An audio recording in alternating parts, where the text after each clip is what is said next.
On one hand, our team looks solid, but on the other hand, huge decisions are looming. Rams house. We have two big updates today. First, the lineman called our QB2 is on an expiring $6 million deal. Second, a backup quarterback battle is dead even. I will name them both inside. Stay until the end, drop your city to show our reach, and subscribe for 2,000 subscribers to catch every update. Coleman Shelton is entering the final year of his contract without a signed extension, creating a massive, urgent question for our front office this season. As a dedicated observer who has watched every snap, I consider him the underrated engine of our league-leading offense and the essential second-in-command for our system. When Shelton was sidelined in 2024, our entire unit struggled noticeably, proving that his presence is non-negotiable for our success. Kevin Dotson even calls him the QB2 of our offense, and honestly, that title is well-deserved given his command of the trenches. The center market is exploding right now. Tyler Linderbaum just secured a deal with the Las Vegas Raiders, paying him an average of $27 million annually. And the Arizona Cardinals just hiked Hjalte Froholt up to $10 million per year. With Shelton currently at $6 million, he is significantly underpaid relative to these new benchmarks. Why would we risk letting such a vital piece reach free agency when his value is clearly soaring? I am excited to see him play, but I want to pump the brakes a little because losing him to the open market would be a devastating blow to our offensive line continuity. We are currently facing a crunch where Steve Avila, Kevin Dotson, and Warren McClendon also have expiring contracts, which adds layers of pressure to every decision our front office makes this month. Is this the point where we finally lock in our anchor? Or are we going to let this situation drift until he hits the open market next spring? I suspect the complexity of the roster math is the primary culprit behind the delay, but we need to understand exactly what the ripple effects of this cap hit will be for our 2026 outlook. Why is our front office sitting on their hands while the market for centers completely loses its mind? Seeing Coleman Shelton hit the final year of his deal without an extension feels like a major gamble when you look at the recent volatility across the league. Tyler Linderbaum just grabbed that massive $27 million average annual value with the Raiders, and even Hjalte Froholt recently climbed to $10 million per year with the Cardinals. My frustration stems from the fact that our own guy, who currently plays for just $6 million, is clearly the glue holding this unit together.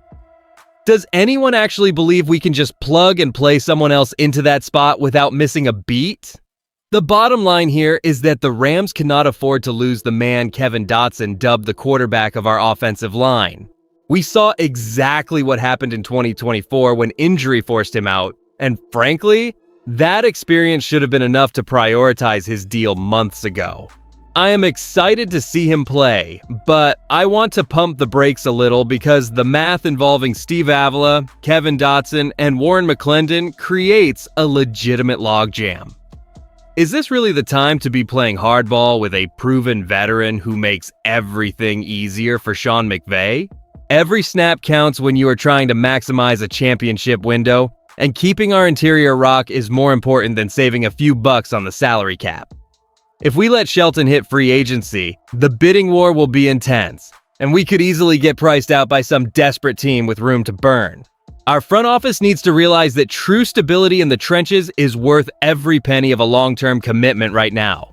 The battle for our backup quarterback job is reaching a boiling point as we prepare for the preseason finale against the Chargers. Sean McVay has officially confirmed that he remains undecided on how to split reps between rookie Ty Simpson and veteran Stetson Bennett. My frustration is growing because we need clarity at the position, yet the competition is essentially a dead heat. Ty Simpson brings a fresh perspective after his time at Alabama, and his ability to manage the huddle and process progressions has clearly caught the coach's attention. I am excited to see him develop, but I want to pump the brakes a little because rookie mistakes are always looming in a real game environment. On the other side, we have Stetson Bennett, who offers the seasoned familiarity of 3 full years in our system. And the more I look at this, I see that Bennett remains a threat for that spot because of his unique playmaking ability to extend plays with his legs when the pocket breaks down. Does this actually change how we view our depth chart heading into the regular season? McVay stated plainly that he needed to get through the latest practice to finalize his approach for the finale, and that transparency is a rare treat for us fans. Keeping 3 quarterbacks on the final 53-man roster is the current plan, but who earns the primary backup role remains the biggest question. Is it truly wise to favor a rookie who lacks experience, or should we lean on the veteran who knows the playbook inside and out? With stats nearly identical between them, the margin for error is razor thin.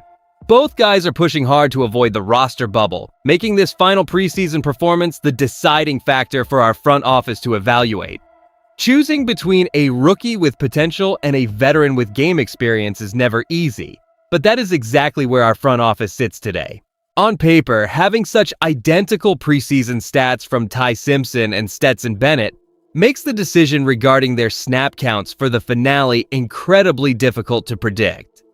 The truth is, I have seen both guys struggle and succeed in equal measure, leaving us fans to wonder if we should prioritize the upside of a high-ceiling prospect or the reliability of a known quantity. Simpson has clearly impressed the coaching staff with his ability to handle the operational side of the huddle and his consistent decision-making under pressure, which is a massive win for someone just entering the pro ranks after his stint at Alabama.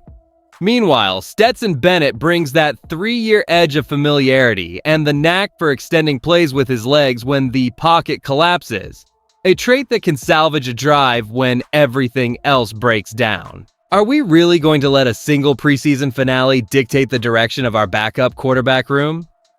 I am excited, but I also want to pump the brakes a little because performance in a finale often looks different than high-stakes regular season action.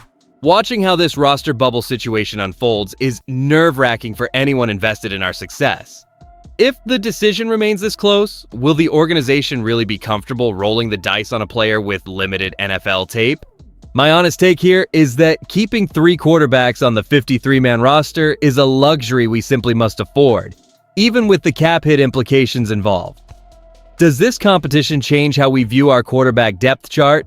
Or are we just splitting hairs until the final whistle blows on this preseason? When you put both of today's stories together, the picture that emerges for the Los Angeles Rams centers on a team choosing which foundations are worth securing for the long term. These updates reflect how our organization prioritizes current salary cap math while balancing the need for reliable depth behind the starter. And I cannot stress this enough. The decision to leave Coleman Shelton unsigned while market prices for centers spiked suggests the front office is playing a risky game of financial chicken. If we lose such a steady anchor, the ripple effects on our offensive line will be felt immediately.